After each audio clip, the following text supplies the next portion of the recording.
Well, even though we haven't seen significant snowfall in the city since November, our friends near the Palmer Divide and down in Elizabeth have been hit hard lately. The weather has taken its toll on ranchers in the area, including a horse rescue now in dire need of more hay. As Denver 7's Richard Butler shows us, it's a constant battle to stay one step ahead of Mother Nature.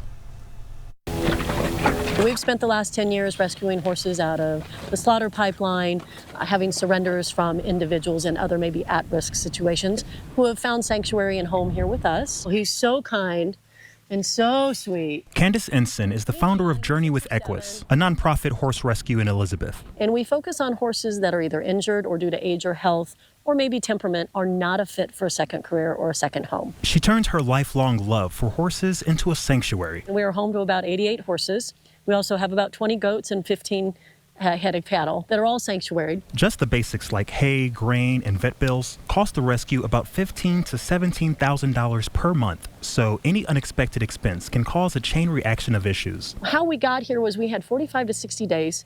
We had a bunch of huge equine medical emergencies. And then we had this massive snowstorm in November. After the storm, tractors couldn't move big bales of hay for the herd, so they had to use small bales from reserves. When it's cold, we tend to feed more because their metabolism, what keeps them warm, is when they eat, it warms up their body. They went through a 3-month supply in about 2 weeks. Candace says they're now in desperate need of donations, whether that's hay or cash. It has probably taken most of my life savings, and it takes most of my income. But I made a promise to these guys. In Elizabeth, and I refuse to break it. Richard Butler, Denver 7.